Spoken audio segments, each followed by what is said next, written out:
Rajasthan board में 1992 के आसपास हिंदी विषय की एक पुस्तक चलती थी, गद्य पद्य संग्रह। इसमें कन्हैयालाल मिश्र का एक निबंध था। उसका शीर्षक था पाप के चार हथियार। उस समय राजस्थान बोर्ड में जो ढंग से पढ़ा होगा हिंदी पाठ्य पुस्तक का ये लेख एकदम उसकी आंखों के सामने से गुजर जाएगा। इस निबंध में कन्हैयालाल मिश्र लिखते हैं कि समाज में बदलाव के विरोधी समाज सेवकों के रास्ते में रोड़ा डालते हैं। पहले वह संत व समाज सेवी को समझाते हैं, वो नहीं मानता तो आर्थिक प्रलोभन देते हैं, फिर भी नहीं मानता तो उसे बदनाम किया जाता है। इस पर भी वो नहीं मानता तो उसका मंदिर या स्मारक बनाकर उसे महात्मा बनाकर यह संदेश दिया जाता है कि ये महान है, इसकी बराबरी कोई इंसान नहीं कर सकता, इसलिए उसके बताए रास्ते पर चलने का कोई अर्थ नहीं है। तो समझाने और दूसरे प्रलोभनों से भी बाड़मेर का निर्दलीय लोकसभा प्रत्याशी रविंद्र सिंह भाटी ने अपना नाम वापस नहीं लिया तो भाजपा आईटी सेल ने उनके खिलाफ अपना सबसे प्रमुख हथियार इस्तेमाल करना शुरू कर दिया, उसे बदनाम करने का, देशद्रोही साबित करने का। मतलब जो भाजपा और आरएसएस के कहे में नहीं है उसके खिलाफ देशद्रोही वाला स्टैंड रविंद्र भाटी के खिलाफ भी इस्तेमाल किया गया। भाजपा आईटी सेल के पदाधिकारियों द्वारा सोशल मीडिया प्लेटफॉर्म एक्स पर उन्हें भारत विरोधी घोषित करने का ट्रेंड मंगलवार को दोपहर में करीब 1 घंटे दूसरे नंबर पर चल रहा था। एंटी इंडिया रविंद्र इस हैशटैग के साथ जो लोग इस ट्रेंड को चला रहे थे वो अधिकांश राजस्थान के बाहर के ही थे। हरियाणा के आईटी सेल के हेड अरुण यादव, साध्वी प्राची जैसे मोदी परिवार लिखे हुए आईटी सेल के कई प्रमुख पदाधिकारी इस ट्रेंड को रन करवा रहे थे। इससे ये कहना अतिशयोक्ति नहीं होगी कि ये ट्रेंड भाजपा आईटी सेल के हेड ऑफिस के एजेंडे का हिस्सा रहा होगा। इसके जवाब में रविंद्र भाटी के समर्थकों ने जो ट्रेंड चलाना शुरू किया उससे भाजपा आईटी सेल का ट्रेंड बैकफायर करता हुआ नजर आ रहा है। रविंद्र सिंह भाटी के समर्थकों के द्वारा आएगा तो भाटी ही, I stand with Ravindra Singh Bhati, Ravindra साथे राजस्थान हैशटैग रात को 9 बजे तक सोशल मीडिया प्लेटफॉर्म एक्स पर टॉप ट्रेंड करने लगा।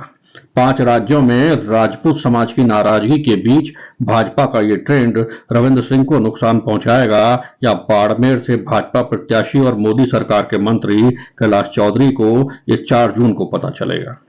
असल में रविंद्र सिंह भाटी जोधपुर यूनिवर्सिटी में एबीवीपी से जुड़े हुए थे। एबीवीपी से उनको टिकट नहीं मिला। ऐसे में वह निर्दलीय के रूप में चुनाव लड़कर वहां के अध्यक्ष निर्वाचित हुए। इसके बाद विधानसभा चुनावों से पहले वे भाजपा में शामिल हो गए। वो विधानसभा चुनावों में मुख्यमंत्री अशोक गहलोत के सामने सरदारपुरा सीट से या फिर अपने गृह जिले बाड़मेर की शिव सीट से लड़ना चाहते थे। आरोप यह लगा कि भाजपा के बुजुर्ग और कद्दावर राजपूत नेता रविंद्र को एक सीमित दायरे में रखना चाहते थे। वो अपने लिए पश्चिमी राजस्थान में एक नया सिरदर्द नहीं चाहते थे। तो रविंद्र सिंह को भाजपा ने सरदारपुरा और शिव दोनों ही जगह से टिकट नहीं दिया। उन्होंने भाजपा से बागी होकर शिव से विधानसभा चुनाव लड़ा और जीत गए। शिव विधानसभा में हैंडपंप लगवाने के मामले में रविंद्र सिंह भाटी ने भाजपा के खिलाफ मोर्चा खोल दिया। शिव विधानसभा में 22 हैंडपंप की संस्तुति हुई। इसमें सिर्फ 2 के सामने रविंद्र सिंह भाटी लिखा था। शेष 20 पर भाजपा जिलाध्यक्ष और विधानसभा चुनाव में भाजपा प्रत्याशी स्वरूप सिंह खारा का नाम था।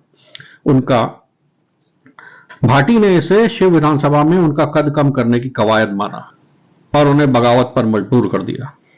उन्होंने 4 अप्रैल को बाड़मेर, जैसलमेर, बालोतरा लोकसभा सीट से निर्दलीय के रूप में नामांकन दाखिल किया। मुख्यमंत्री भजनलाल समेत प्रदेश भाजपा के कई बड़े नेताओं ने रविंद्र सिंह भाटी से लोकसभा चुनाव नहीं लड़ने की समझाइश की, वो नहीं माने। प्रधानमंत्री नरेंद्र मोदी के बाड़मेर दौरे के बाद अब रविंद्र सिंह भाटी के खिलाफ भाजपा आईटी सेल के द्वारा राष्ट्रीय स्तर पर ट्रेंड चलाया जा रहा है और ट्रेंड है एंटी इंडिया रविंद्र सिंह भाटी का। इस हैशटैग के साथ करीब 2 मिनट की एक डॉक्यूमेंट्री चलाई जा रही है।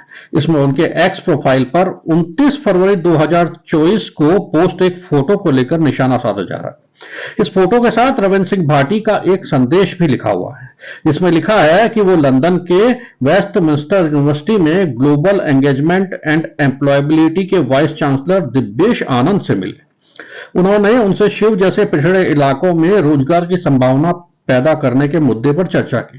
रविंद्र सिंह ने इसी पोस्ट में आगे लिखा है कि प्रोफेसर आनंद ने उन्हें इसमें सहयोग करने का आश्वासन भी दिया। भाजपा आईटी सेल अब इस मुलाकात को ही मुद्दा बना रही है। रविंद्र सिंह भाटी की इस पोस्ट के साथ वो दिव्येश आनंद की लंदन की वो फोटो शेयर कर रही है जिसमें वो कश्मीर मुद्दे पर भारत और पाकिस्तान में शांति के लिए आजाद कश्मीर का स्लोगन उठाए दिख रहे हैं। भाजपा आईटी सेल भारत के टुकड़े करने के आरोप के साथ इस फोटो के माध्यम से रविंद्र सिंह भाटी को एंटी इंडिया और टुकड़े टुकड़े गैंग का सदस्य बता रही है।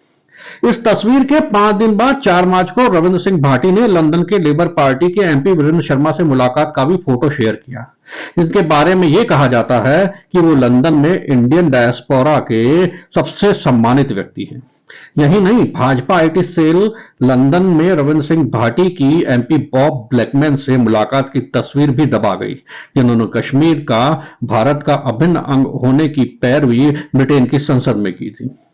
भाजपा आईटी सेल के रविंद्र भाटी के खिलाफ चलाए गए ट्रेंड के बाद रविंद्र सिंह भाटी समर्थकों ने पूरी ताकत से पलटवार किया। उन्होंने रविंद्र भाटी आएगा तो रविंद्र भाटी ही, रविंद्र साथे राजस्थान, आई stand with Ravindra Singh Bhati hashtag से रविंद्र के समर्थन में और भाजपा के खिलाफ संदेशों की ऐसी बाढ़ ला दी कि एंटी इंडिया रविंद्र सिंह भाटी तो हवा हो गया और उनके समर्थन में ट्रेंड करीब 6 घंटे तक एक्स पर टॉप 2 पर ट्रेंड करता रहा।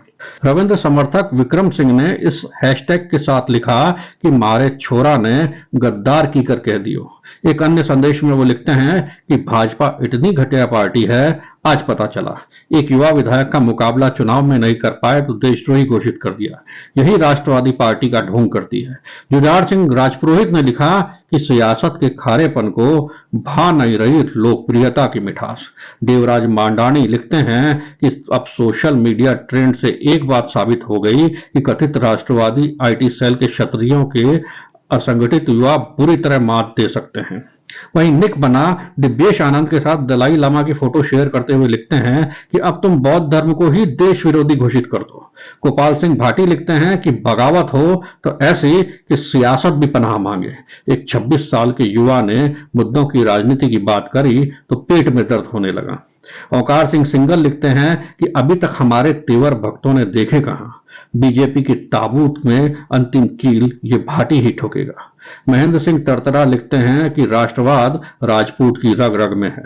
इस देश के लिए, इस राष्ट्र के लिए हमने अनचिंत्य बलिदान दिए हैं, कृपया हमें राष्ट्रवाद न सिखाएं।